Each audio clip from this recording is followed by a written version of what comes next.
자, 오늘 말씀의 제목은요.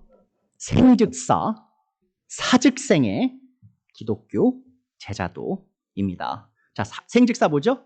살려고 하면 죽을 것이요. 사즉생, 죽으려고 하면 살 것이다. 자, 여러분에게 질문이 하나 있습니다. 이 그리스도인의 삶을 산다는 것은 무엇을 의미합니까?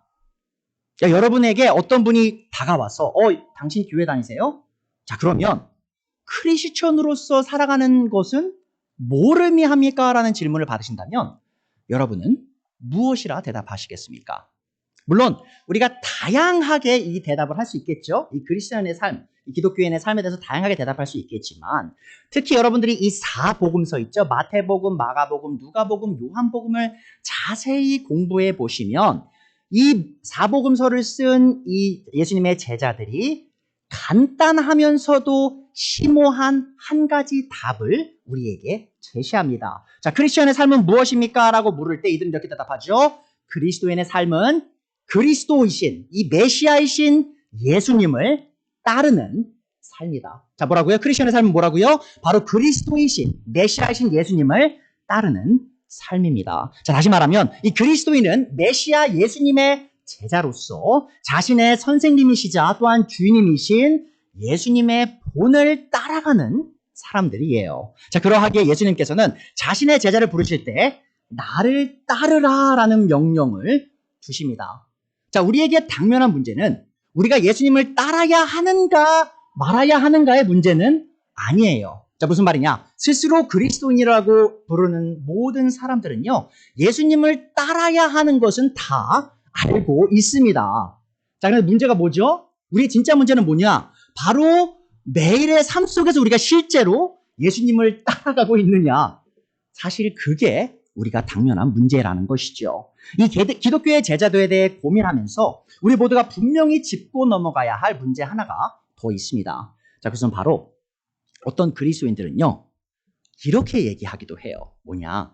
바로 예수님이 내 제자가 되는 것과 구원받는 것 있죠. 구원받아서 그리스도인이 되는 것이 서로 같은 것이 아니다라고 가르치는 분들이 있습니다.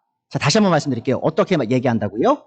구원을 받아서 그리스도인이 되는 것과 예수님의 뒤를 따라가는 삶이 꼭 같이 일어나는 것은 아니다. 그러니까 그리스도인이 먼저 되고 난 다음에 좀 훗날에 예수님의 제자로서의 삶이 시작된다라고 가르치시는 분들이 많이 있습니다. 자, 무슨 말이냐? 이분들 중에 한 목사님이요, 이 3단 논법을 사용해서 이렇게 주장했습니다. 자, 대전제가 있죠? 모든 구원받은 사람은 예수님의 제자이다. 자, 그게 오늘 제가 가르칠 내용이에요. 자, 근데 이 목사님이 이렇게 얘기했어요. 자, 그런데 이 소전제가 있다. 소전제는 뭐죠? 바로 제자가 되는 것. 이 제자의 길을 걷는 것, 제자도는 큰 희생을 요구한다. 뭐죠? 너 자신을 부인하고 십자가를 지고 나를 따르라는 명령이 있었죠. 자, 그것을 순종하는 게 제자가 되는 거죠. 자, 그러하기에 결론은 뭐냐? 구원은 큰 희생을 통해 이루어진다라고 말해야 된다라고 이 목사님이 얘기한 거예요. 자, 다시 말할게요. 구원은 무료죠. 믿음으로 되는 거예요. 자, 그런데 제자도가 일어나기 위해서 무슨 일이 있어야 돼요? 우리 자신을 부인하고 십자가를 지고 예수님을 따라야 되잖아요. 자, 그러하기에 이분이 말하는 게 뭐냐면 이런 식으로 가르치면 결론이 어떻게 나냐? 바로 구원이 행위를 통해서 일어나는 게 될 수 있다라고 가르쳤다는 거예요. 자, 그래서 이 목사님이요, 다른 산담론법을 사용해서 또 이렇게 말했습니다. 자, 구원은 무료로 주어진다. 대전제죠. 자, 소전제는 뭐예요? 제자도는 큰 희생을 요구한다. 자, 다시 보세요. 자, 구원은 무료예요. 믿음만으로 내가 교회 열심히 다녀서 헌금 열심히 해서 봉사 열심히 해서 받는 구원이 아니죠. 오직 믿음으로 은혜로 받는 것이 구원이에요. 자, 그런데 제자도는 어때요?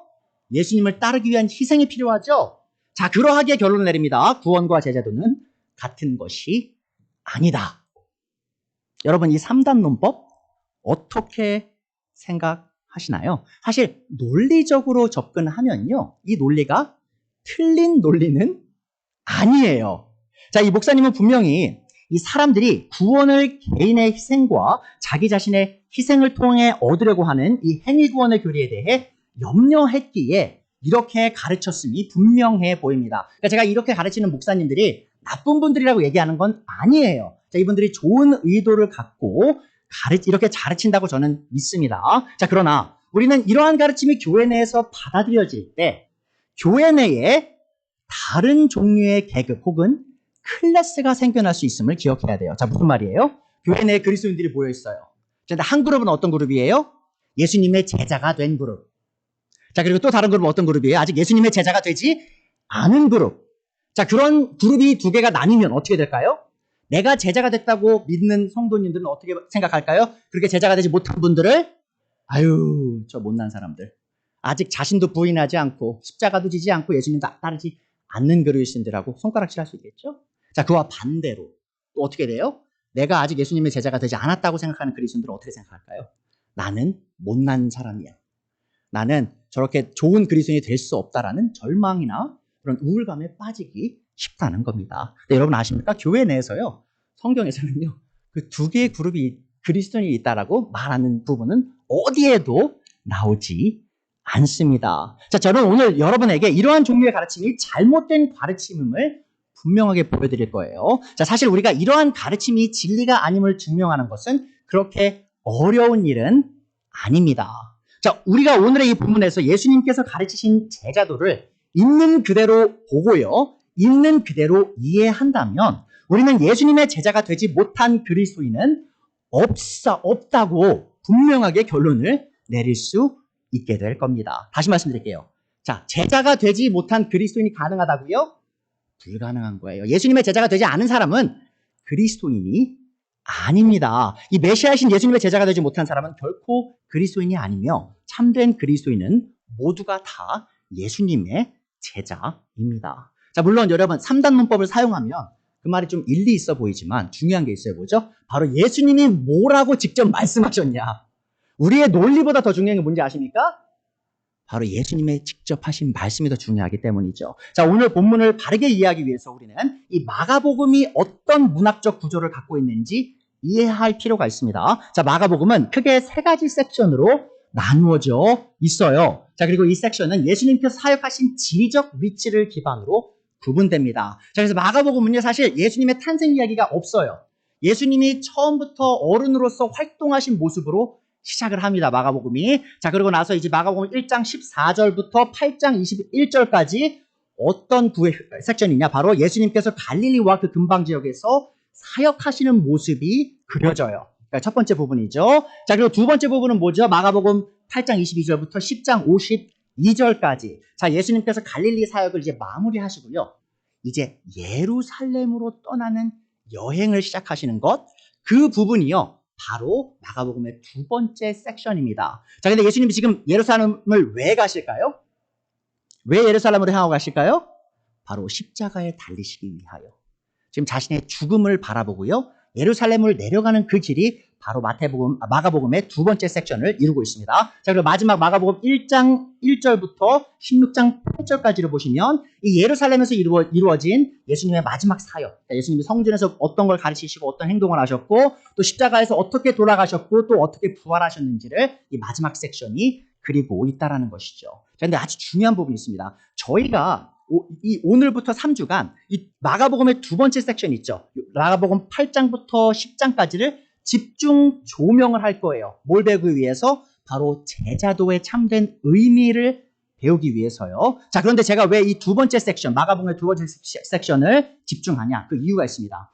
바로 예수님께서 갈릴리의 사역을 마무리하시고 예루살렘으로 내려가시는 그 길, 어떤 길이죠? 바로 십자가의 죽음으로 향하는 그 길 가운데 다른 어떤 부분보다 이 제자도에 관한 진리를 더 많이 가르치셨기 때문이에요. 그러니까 예수님께서 자신의 죽음을 앞둔 직전에 자신의 제자들에게 가르치고 싶었던 게 있었습니다. 그게 뭐예요? 바로 예수님의 제자로서 예수님을 어떻게 따라야 하는지를 아주 집중 조명해서 가르치셨다는 것이죠. 자, 그러하기에 우리 또한 이 예수님께서 집중적으로 가르치는 이 제자도를 바로 마가복음 8장, 9장, 10장에서 발견하면서 우리가 더 나은 예수님의 제자가 되기 위한 그런 기반을 마련할 수 있다는 겁니다. 저는 오늘 마가복음 8장 27절부터 38절을 바르게 이해하기 위해 여러분에게 세 가지 질문을 던질 거예요. 자, 첫 번째로 우리는 어떤 종류의 메시아를 따라야 하는가라는 질문을 드릴 거고요. 두 번째로 우리는 어떻게 메시아를 따라야 하는가를 물을 거고요. 세 번째로는 우리가 왜 메시아를 따라야 하는가에 대한 질문을 할 겁니다. 첫 번째 질문은 뭐죠? 바로 who에 관한 질문이에요. who, 누구를 따를 것인가? 자, 두 번째 질문은 뭐예요? how, 어떻게 예수님을 따를 것인가? 또 마지막은 why. 자, 왜 예수님을 따라야만 하는가라는 질문입니다. 자, 오늘 첫 번째 요지입니다. 우리는 어떤 종류의 메시아를 따라야 하는가? What kind of Messiah should we follow? 자, 오늘의 본문을 통해 우리가 알 수 있는 예수님의 정체는 무엇인가요? 자, 바로 예수님은 그리스도 혹은 메시아이십니다. 27절 다시 읽어드릴게요. 예수님께서 제자들과 함께 빌립보의 가이사랴에 있는 여러 마을로 길을 나서셨는데 도중에 제자들에게 물으셨다. 사람들이 나를 누구라고 하느냐? 제자들이 예수님께 말하였다. 침례자 요한이라고 합니다. 엘리야라고 하는 사람들도 있고 또 예언자 가운데 한 분이라고 하는 사람도 있습니다. 예수님께서 그들에게 물으셨다. 그러면 너희는 나를 누구라고 하느냐? 베드로가 이 제자들을 대표해서 대답했어요. 예수님께. 선생님은 그리스도 메시아이십니다. 예수님께서 그들에게 엄중히 경고하시기를 자기에 관하여 아무에게도 말하지 말라고 하셨다. 자, 28절을 보시면요. 사람들이 예수님에 대해서 많은 오해를 갖고 있음을 우리는 알 수 있습니다. 자, 사람들이 예수님에 대해서 뭐라고 얘기해요? 침례자 요한이라고도 하고요. 엘리야라고도 하고 또 다른 예언자의 환생이다. 다시 예언자의 그 영이 돌아왔다라고 말하고 있다라고 얘기하고 있어요. 물론 많은 사람들이 예수님이 특별한 분이신 건 알았습니다. 하지만 그들은 예수님이 여타의 많은 예언자들, 대언자 중에 한 분이겠거니라고 생각했다는 것이죠. 자, 그러나 예수님의 제자들은 예수님의 정체가 정확히 무엇인지 분명히 알고 있었어요. 자, 모든 제자들을 대표해서 베드로는 예수님께서 구약이 약속한 그리스도 혹은 메시아임을 바르게 고백했습니다. 자, 그러자 제자들이 고백한 예수님의 이 메시아 되심은 완전한 이해를 기반으로 한 고백은 아니었음을 우리가 알 수 있어요. 자, 그들의 대답은 맞았어요. 예수님은 그리스도 메시아시다. 기름 부음 받은 자다. 하나님이 선택하셔서 이스라엘에게 구원을 가져오실 것이고 인류의 주인이 되실 분, 전 세계를 통치하실 분인 것은 맞았는데, 자, 제자들은요, 이 메시아가 처음에 오셔서 하실 일에 대한 이해가 조금 부족했음이 분명하게 다음 섹션에서 드러납니다. 자, 예수님께서 자신의 죽음과 부활에 대해서 먼저 예언하세요. 자, 이 베드로가 엄청난 고백을 합니다. 예수님이 구약에서 약속된 그 메시아이십니다. 하나님의 아들이시며 사람의 아들이시고 모든 전 세계를 통치하실 분이십니다라고 고백한 뒤에 이제 제자들의 턱이 확 내려가서 놀랄 만한 가르침을 주시죠. 31절. 그리고 예수님께서는 인자가 사람의 아들이 반드시 많은 고난을 받고 장로들과 대제사장들과 율법학자들에게 배척을 받아 죽임을 당하고 나서 사흘 후에 살아나야 한다는 것을 그들에게 가르치기 시작하셨다. 자, 여러분, 지금까지 이 마가복음 8장에 오기까지요, 예수님이 이 말씀 안 하셨어요. 자신이 이 예루살렘에 갔을 때 겪게 될 상황을 아직 말씀을 안 하셨어요. 자, 근데 이 시점, 이 제자들이 예수님이 그리스도십니다, 메시아십니다라는 이 엄청난 고백을 한 그 순간 예수님께서 31절에서 처음으로 자신이 이 땅에서 메시아로서 오신 정확한 계획이 무엇인지 계시하고 계신 것이죠. 자, 예수님이 사실은 이번 한 번만 하시는 게 아니라 이후에 두 번 더 하십니다. 마가복음을 읽어보시면 총 3번 정도를 제자들에게 나는 고통을 당하고 고난을 당하고 십자가에 죽고 부활할 것이다라는 계획을 말씀하시죠.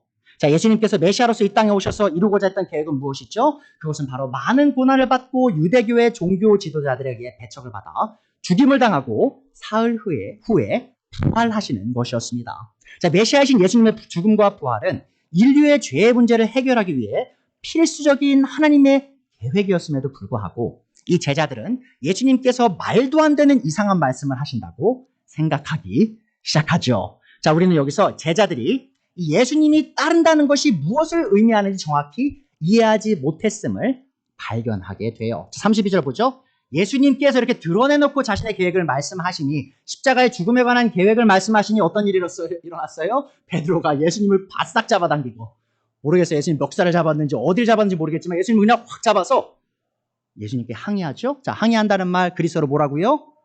꾸짖었다는 거예요. 여러분, 보통 학생이 선생님 안 꾸짖죠? 자, 근데 학생이 너무 화가 나면 선생님 꾸짖을 수도 있어요. 자, 지금 그런 일이 일어나는 겁니다. 지금 베드로가 자기 엄청난 고백을 했어요. 예수님은 구약 성경에 약속된 메시아입니다. 뭔 뜻이에요? 예수님이 다윗 계통을 따른 왕이시고 예수님께서 이 땅의 왕으로서 이스라엘뿐만 아니라 로마 제국을 다 통치하실, 전복시키고 통치하실 하나님의 아들이십니다라고 고백한 거예요. 자, 그런 고백이 있고 난 뒤에 예수님이 근데 그거 아니? 나 고난받고 죽을 거야. 그 로마 병정들한테 나 이제 죽을 거야라고 말씀하신 거예요. 자, 그 말을 듣고 베드로가 화가 나서 예수님을 꾸짖기 시작한 것이죠.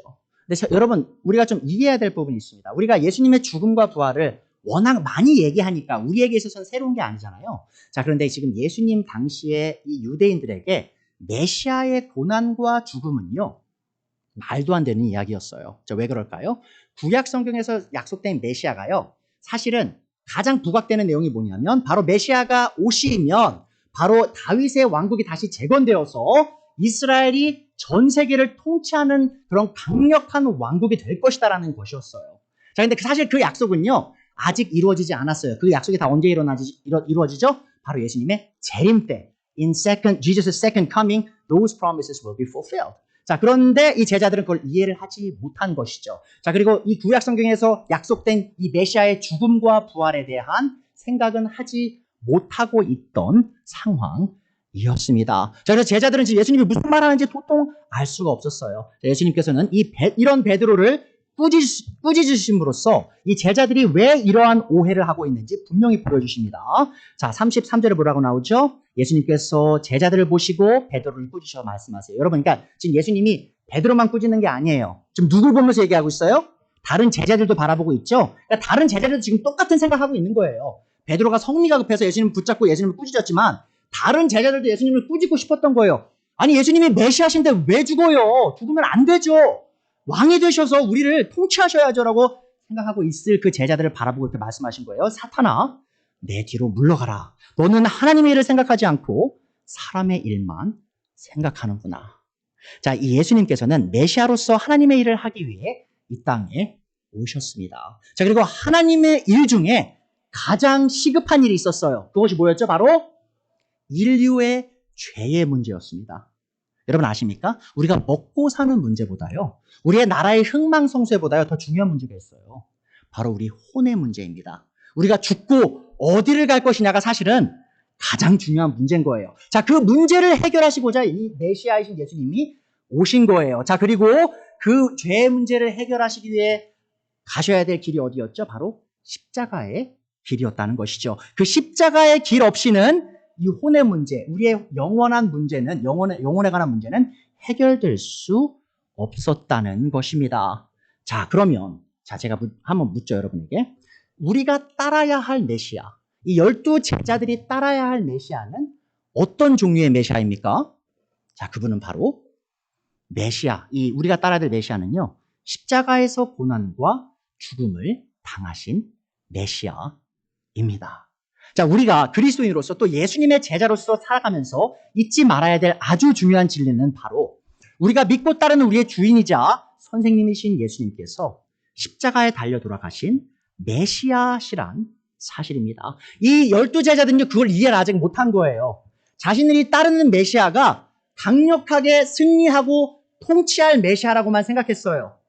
하지만 그들이 놓쳤던 게 뭐예요? 바로 이 메시아가 그 통치를 하기 전에 더 시급히 해결해야 될 문제가 있었어요. 뭐죠? 바로 그들의 죄의 문제였죠.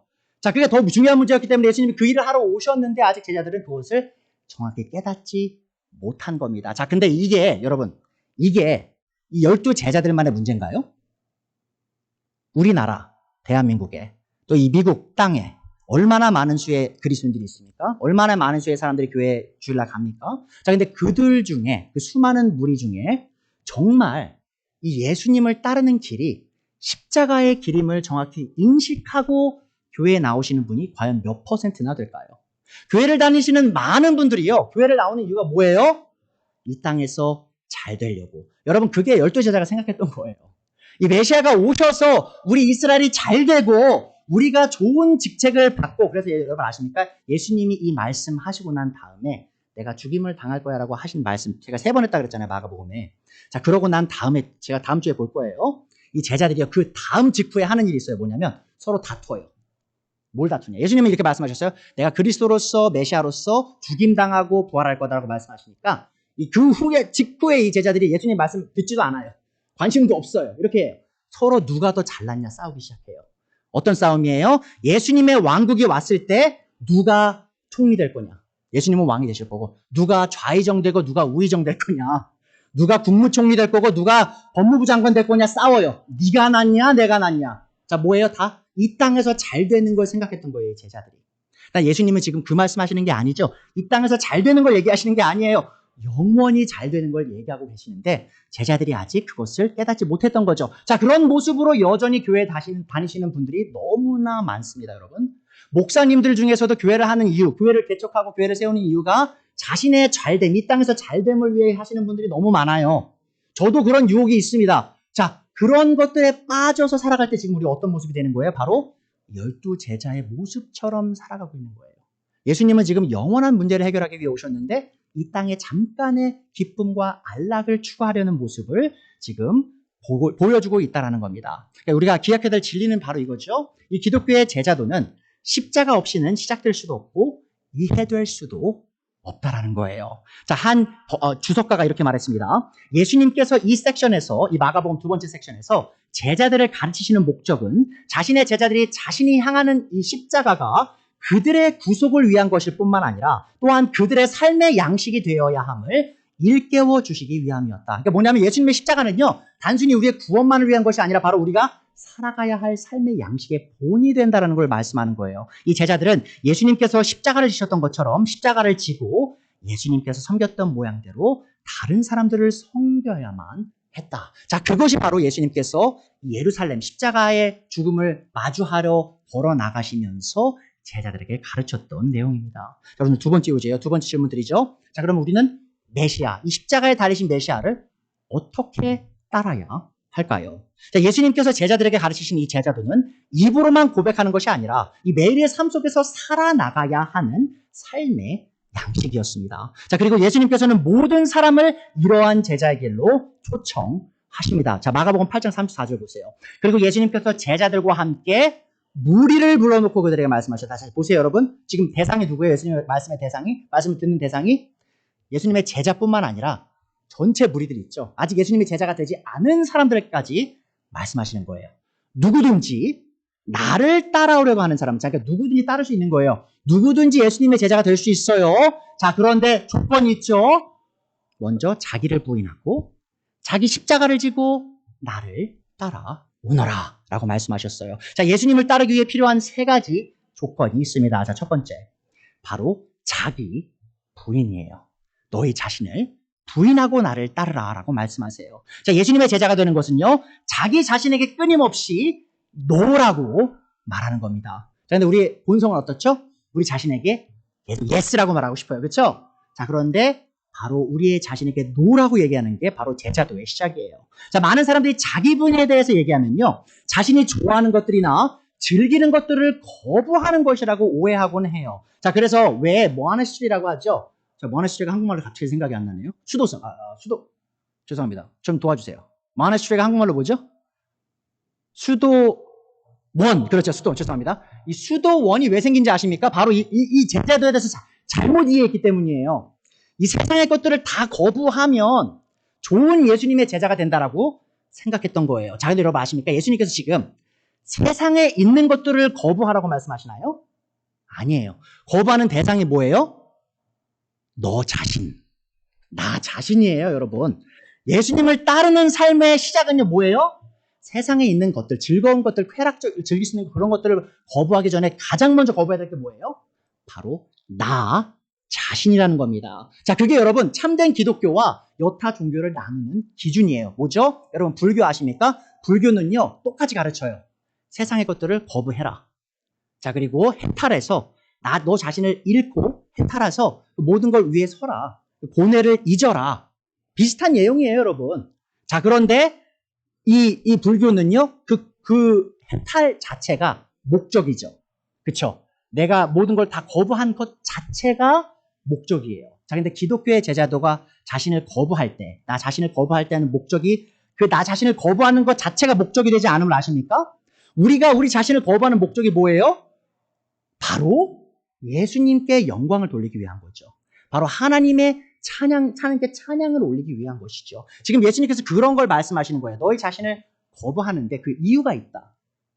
단순히 너희 자신을 스스로 훈련시키고 그런 경지에 도달하는 것 자체가 큰 의미를 갖는 것이 아니라 바로 너희 자신을 부인함을 통해 바로 너의 삶이 하나님께 영광을 돌리는 삶이 되어야 한다라고 지금 말씀하고 계시는 겁니다. 자, 우리가 자기 자신을 부인하는 이유는 바로 우리 자신을 버려 하나님을 섬기기 위한 것이고 또 하나님을 섬기기 위해 우리는 반드시 우리 삶 전체를 하나님께 투신해야 합니다. 자, 그러하기에 하나님의 영광을 위해 자기 자신을 부인하는 사람은 예수님께서 겟세마네 동산에서 기도하셨던 것처럼 제 뜻이 아니라 하나님의 뜻을 이루소서라고 기도할 수 있게 되는 것이죠. 그러니까 우리의 삶의 잔체가 우리가 정말 우리 자신을 거부하면 우리 삶의 방향이 어떻게 되는 거예요? 더 이상 내 뜻, 내 야망을 이루는 삶이 아니고요. 바로 하나님의 뜻, 하나님의 원하심을 이뤄나가는 삶이 시작된다는 것이죠. 자, 그리고 성경적인 자기 부인을 통해 이러한 기도를 할 수 있는 사람은 이 자신이 세상의 중심이라고 생각하게 하는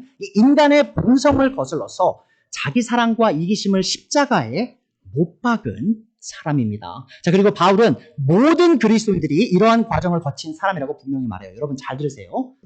바울은요, 모든 그리스도인들이 이미 이 과정을 거쳤다라고 얘기합니다. 갈라디아서 5장 24절 보세요. 그리스도 예수께 속한 사람 누구예요? 구원받은 사람입니다. 예수님을 믿어서 예수님께 속한 사람은 정욕과 욕망과 함께 자기의 육체를 너를 부인하라고 했죠? 어디에 박아요? 십자가에 못 박았습니다. 자, 언제예요? 과거에 일어난 일이에요. 언제? 우리가 예수님 믿을 때. 자, 그 일이 일어나요. 어떤 일이? 내 자신의 육신과 내 원함과 내 야망을 어디다 박아요? 십자가. 내 십자가에 박는 일이 이미 그 믿음 속에서 일어났다라고 바울 사도는 얘기합니다. 자, 여기 십자가 얘기했죠? 자, 그럼 예수님 따르기 위해 두 번째 해야 될 게 뭐예요? 첫 번째는 우리 자신을 부인한 것이고 두 번째는 바로 우리 자신의 십자가를 지는 겁니다. 그래서 예수님이 말씀하셨죠? 너희 자신의 십자가를 지고 나를 따르라. 자, 많은 그리스도인들이요, 이 십자가를 지라고 하면요, 이렇게 생각하세요. 특히 이제 좀 중년 어머님들은 이런 생각하세요. 아유, 내 남편. 이렇게 나를 힘들게 하는 저 남편 내 십자가지. 혹은 또 부모님들은 내 속썩이는 저 아들, 딸, 내 십자가지. 내가 지고 가야지 어쩌겠어. 이렇게 말씀하시는데 여러분, 틀리셨어요. 내 말 안 듣는 배우자, 날 속썩이는 자녀들 여러분 십자가 아닙니다. 여러분의 십자가는요, 여러분 자신의 것이에요. 여러분에게 속한 사람들이 아닙니다.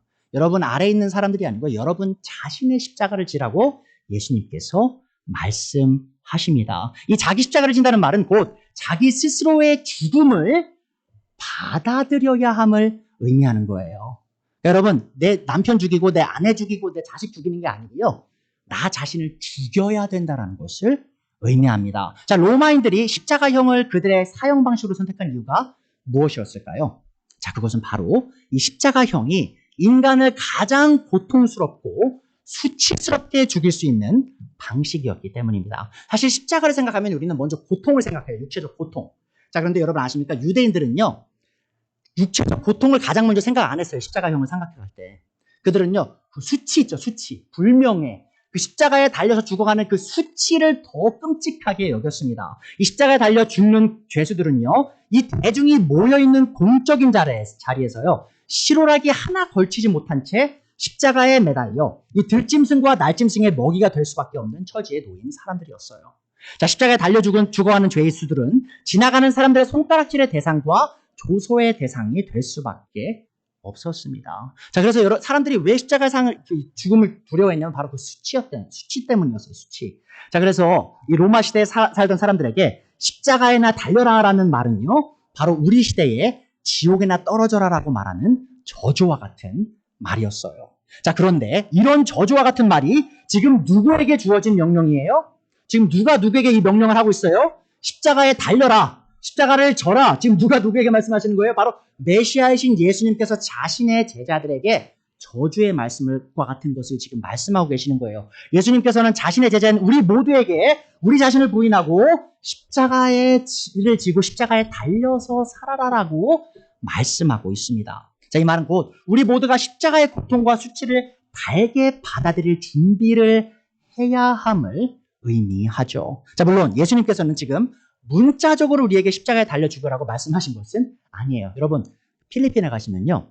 매해 이 필리핀에서 일어나는 일이 있어요. 그 카톨릭 교도들이 뭔 일 하냐면요. 생사람을 십자가에 답니다. 실제로 달아요. 그 못을 박아서. 자, 그리고 그분 잠깐 올라갔다가 내린 다음에 응급실에 보내서 살려요. 자, 왜 그렇게 할까요? 예수님 명령 있죠? 너희 자신의 십자가를 져라의 말을요, 문자적으로 해석한 거예요. 아, 그걸 하면 좋은 건가 보다 하고 그렇게 하는 사람들이 있어요. 자신의 몸을 고통을 가해서. 그런데 예수님이 지금 그 말씀하시는 걸까요? 아니죠. 예수님께서는요, 지금 은유적으로 또 상징적으로 십자가를 지라라고 말씀하고 있는 겁니다. 역사적으로 대다수의 예수님의 제자들은요, 십자가형이 아닌 방식으로 순교를 당했어요. 그러니까 십자가형을 당한 사람이 아마도 베드로일 거예요. 역사학자는 말하죠. 베드로가 십자가에 거꾸로 매달려서 죽었다라고 얘기합니다. 순교했다라고 얘기해요. 자, 근데 그게 진짜인지 아닌지 우리가 밝힐 수 있는 그런 역사적 증거는 그렇게 크진 않습니다. 다만 우리가 알 수 있는 사실은 뭐냐면 예수님의 모든 제자들이 십자가형으로 죽지는 않았어요. 그리고 예수님의 제자 중에 누구도 십자가에 달려 죽으려고 노력했던 사람도 없었어요. 자, 그 말은 뭐냐면 지금 예수님의 이 십자가를 지라라는 말이 문자적인 말은 아니었다는 것이죠. 자, 우리를 향해 십자가를 지라는 예수님의 명령은 곧 우리가 십자가에 달려 돌아가신 예수님과 계속해서 지속되는 끈끈한 관계를 유지하라는 명령입니다. 그러니까 우리의 정체성이 어디서 발견돼야 되는 거예요? 십자가에 지는 사람은 바로 십자가에 달리신 그 메시아와 우리가 하나가 되었다라는 것을 끊임없이 잊지 않고 살아가는 사람이라는 것이죠. 이 십자가를 지는 삶은 그리스도의 영광을 위해 수치와 불명예와 공적인 치욕과 비인간적인 고통을 감내하는 삶입니다. 자, 그러나 이 마가복음을 통해 예수님께서 가르치신 십자가를 지는 삶은 죽는 방식이 아니라 삶의 양식임을 기억해 주세요. 여러분, 지금 예수님이 우리가 죽으라고 말씀하셨잖아요. 근데 그 죽으라는 말이 지금 인생 끝내고 죽어서 끝내라는 말이 아니고요. 죽으면서 살아라. 이렇게 살아라는 삶의 양식을 가르치시는 거예요. 자, 누가복음 9장 23절에서 예수님의 그 말씀을요, 누가가 또 이렇게 우리에게 알려줍니다. 예수님께서 모든 사람에게 말씀하셨다. 나를 따라오려는 사람은 자기를 부인하고 언제? 날마다 자기 십자가를 지고 나를 따라오너라라고 말씀하셨어요. 날마다. 또 어떤 분들 오해하시는 게 있어요. 예수님 십자가 지고 예수님 따라야 됩니다 하면 단 한 번 내가 예수님 믿을 때 혹은 예수님 제자 될 때라고 생각하시는 분들이 있는데요. 그게 아니에요, 여러분. 십자가를 한 번 진 사람은요, 매일 십자가를 계속 집니다. 왜죠? 우리의 본성이 어떻게 해요? 십자가를 내팽지 치거든요. 십자가 지기 싫거든요. 자, 그래도 새 날이 밝으면 다시 그 십자가를 지는 거예요. 그리고 고통과 수치를 감내하기 위해 노력해 나가는 삶. 자, 그 삶의 양식을 말씀하시기 예수님이 십자가에서 죽어라라고 말씀하시는 겁니다. 이 십자가를 지고 매일의 삶을 살아가는 사람들은 십자가에 달리신 메시아이신 예수님께 전적으로 헌신된 사람을 의미합니다. 자, 그리스도의 참된 제자가 된 이 사람은 자신은 그리스도와 함께 십자가에 못 박혀 죽었고 자신이 살아가는 삶은 더 이상 자기 자신의 삶이 아닌 그리스도의 삶임을 인식하고 인정하면서 살아가는 사람이에요. 여러분, 예수님의 제자가 됨이요, 그냥 어쩌다 보니 되는 게 아니에요.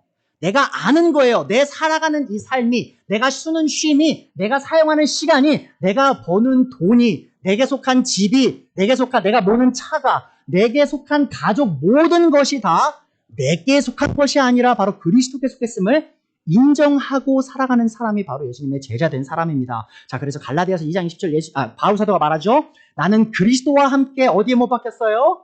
십자가에 못 박혔습니다. 자, 여러분, 바울이 그렇게 산 거예요. 매일 눈을 뜰 때마다 바울이 이런 생각한 거예요.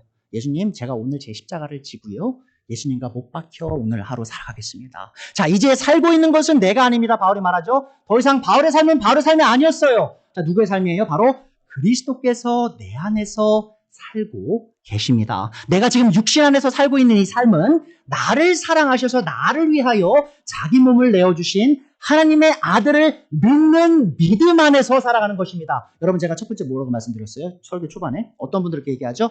믿어서 구원받는 것과 예수님 제자 되는 것 다른 거라고 얘기했죠. 바울 사도한테 한번 물어보세요. 믿는 것과 제자됨이 어떻게 다른 거냐? 지금 바울이 뭐라고 얘기해요? 단 한 구절에 두 개념을 갖고 오고 있죠?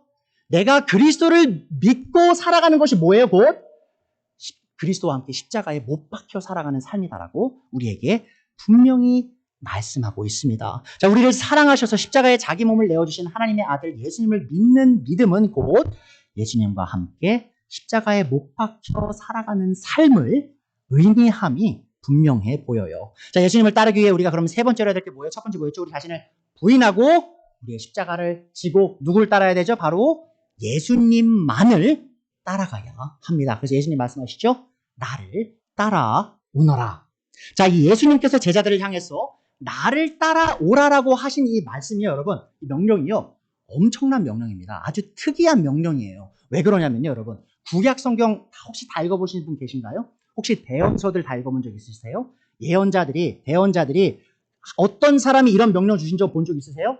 나를 따르라고 명령한 대언자 단 한 명도 없습니다. 다 대언자들이 뭐라고 얘기하죠? 하나님 따르라고 해요.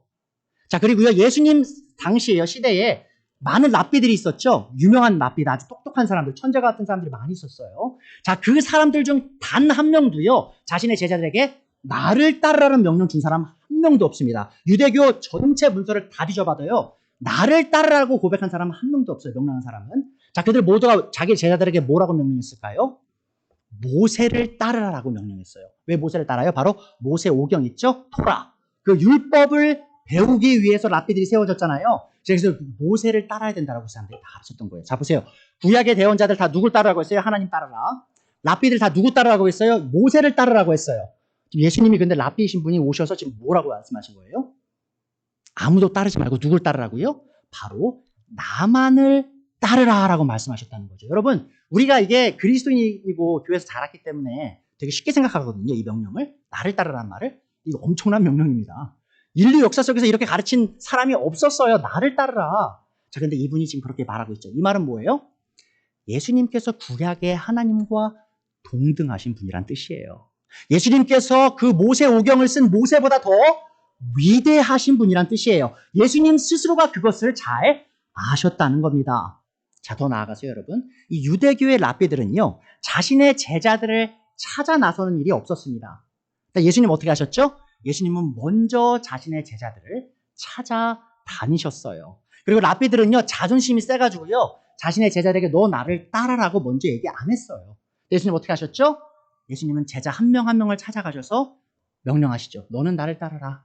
너는 나를 따라라. 자, 이 모습이 바로 예수님과 이 예수님 당시의 랍비들과 다른 차이였다는 것이죠. 또한 여러분 아십니까? 이 유대교 당시에요, 이 유명한 랍비 안에 들어가려면요, 학생들이 스스로 증명해야 될 게 있었어요. 어떤 걸 증명해야 했을까요? 본인이 천재임을 증명해야 됐어요. 구약 성경 전체를 통달하고 나서, 그 통달은 대부분 했거든요. 그 당시에 정말 진지하게 공부했던 분들은. 자, 그런데 거기서 더 뛰어나게 막 어떤 분이 있었냐면, 여러분, 힐랄이라는 이 유명한 랍비가 하나 있습니다. 사실 지금도 이 유대교에서 이 두 명이 가장 유명한 분이 두 분이 있는데 그 중에 하나가 힐랄이에요. 자, 그분의 그 전설적인 이야기가 있는데, 이분이 어떻게 예루살렘에서 이 뛰어난 랍비가 되었는지. 자, 이분이 사실 바빌로니아 지역 같은 데서 살았던 사람이에요. 아주 멀리, 자, 바빌로니아인지 정확히 기억 안 나는데 아주 멀리 살던 사람인데, 이 율법을 공부하고 싶어서 예루살렘으로 아무 돈도 없이 여행을 떠난 거예요.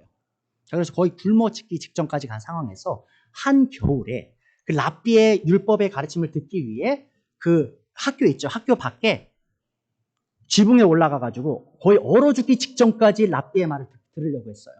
자, 그리고 그 사람이 죽기 직전에 한 랍비가 그를 발견하고 나서, 야, 이 정도 똑똑한 애가 이렇게 열심을 해서 율법을 배우려고 하니 너는 위대한 사람이 될 거야 라고 자신의 제자로 그를 받아들였다는 것이죠.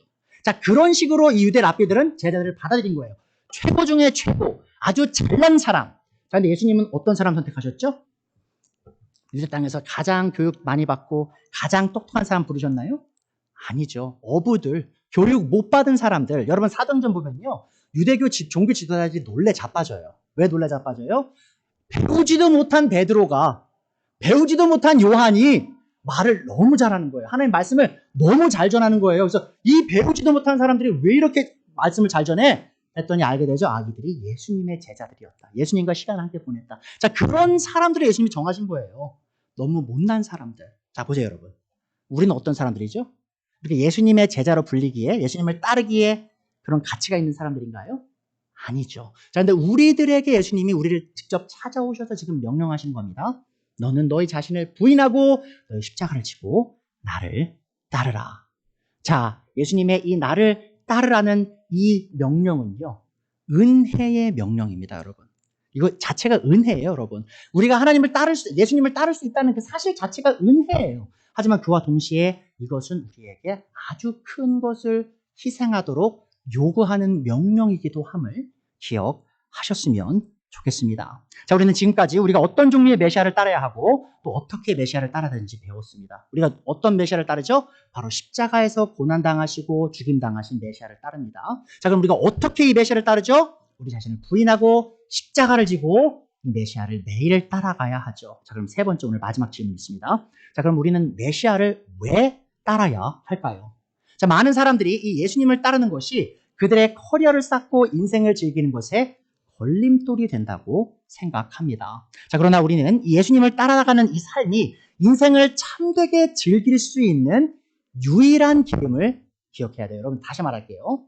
여러분 아십니까? 예수님을 따르는 길은요, 우리의 커리어와 우리의 삶을 덜 즐기는 삶이 아니고요, 우리의 삶을 참되고 영원히 즐길 수 있는 유일한 길이요, 바로 예수님을 따르는 길입니다. 자, 그리스도를 따르는 길이 유일하게 우리의 생명을 건지는 길이에요. 35절 보세요. 누구든지 제 목숨을 구하고자 하는 사람은 잃을 것이요, 누구든지 나와 복음을 위하여 제 목숨을 잃는 사람은 구할 것이다. 사람이 온 세상을 얻고도 제 목숨을 잃으면 무슨 이득이 있겠느냐? 사람이 제 목숨을 되찾는 대가로 무엇을 더 내놓겠느냐? 여러분 보세요.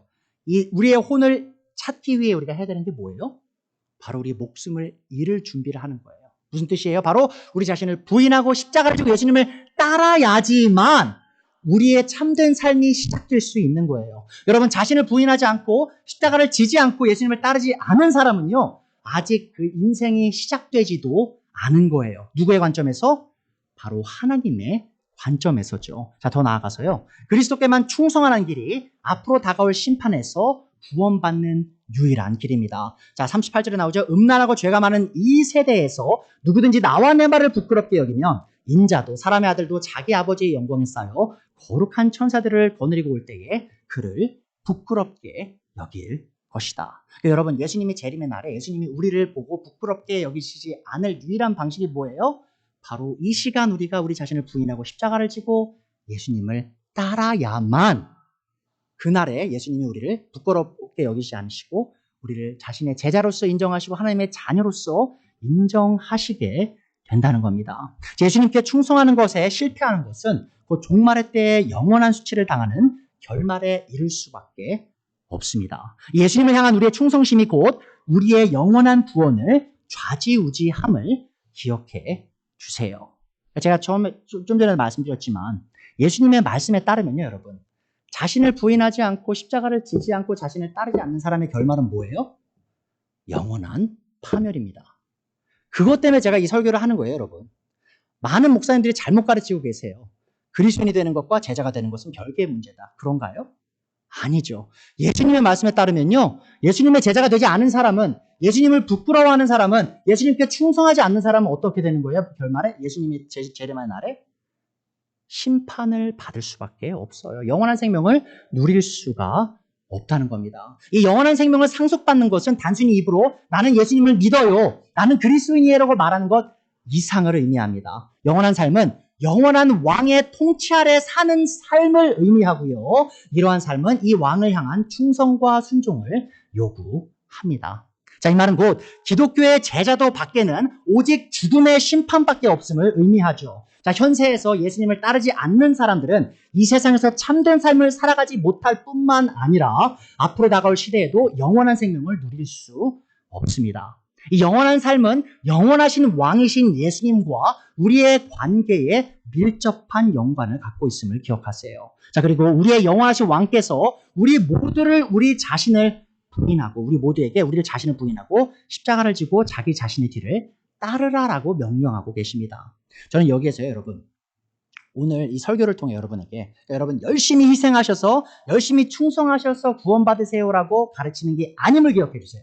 지금 제 설교의 목적이 그게 아닙니다. 제가 강조하는 바는요, 바로 은혜예요, 은혜. 이 예수님의 제자의 도를 향한 그 소명 있죠. 나를 따르라는 그 명령 자체가 은혜입니다. 그리고 이 명령 자체가 믿음으로 시작하는 거예요. 믿음으로. 자, 근데 제가 질문이 있습니다, 여러분. 그럼 대체 우리가 누구를 믿는 거죠? 누구를 믿는 거예요? 너의 자신을 부인하고 십자가를 지고 나를 따르라고 명령한 분을 믿는 거죠.